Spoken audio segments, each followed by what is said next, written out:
And when we got the results back, I said, okay, Cutler, it's not something that you've done. It's not something that we can change. It's just called dyslexia. Dyslexia is a language-based difficulty, and it is an umbrella term for different types of difficulty. For instance, they may say, I have dyslexia. It may be an issue with reading.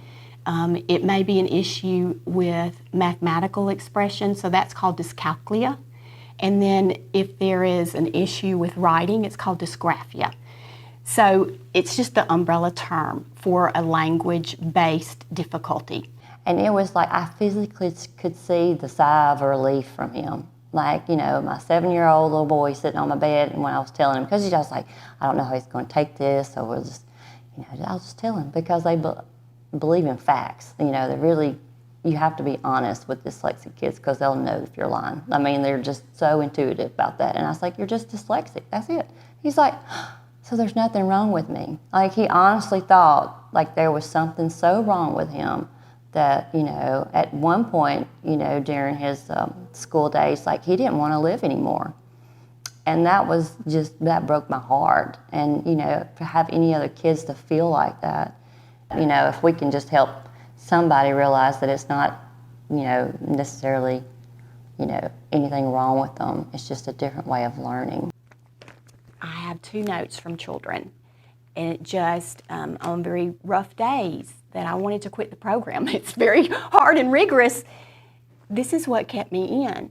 When a child who could not read and was very halting and frustrated, when she came to me, the last, you know, she says, I want to help kids who need help with math and reading.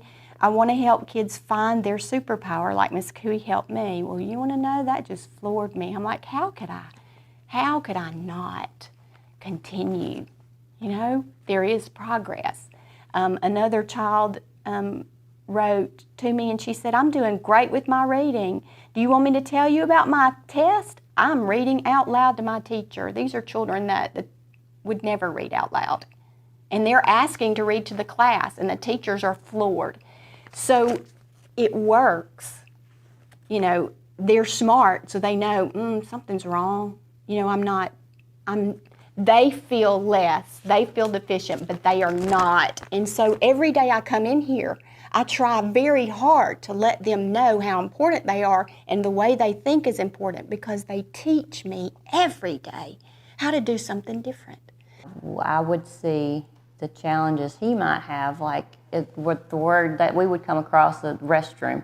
Well, for someone who's dyslexic, if they don't know that that's the restroom, I mean, how are they going to know? You know, so you actually, you know, symbols are really, you know, helpful for him to, because I would have to make sure that all the labels, he would recognize certain things, and so everything in the refrigerator or in the cabinets, I would turn around and he would go by the label, like the picture. So he recognizes like labels. Homeschooling him for us was a choice that was best for him. I was able to connect him with a lady that's online, but she teaches the Orthing Gillingham reading method. And so during the pandemic, it was a great time to do that. And it's been very successful. He's been doing it for 3 years with her. So he had 2 years with Miss Couey at Stevens and 3 years with this lady, Carrie Hoovey. And so he's graduating from that reading program in December.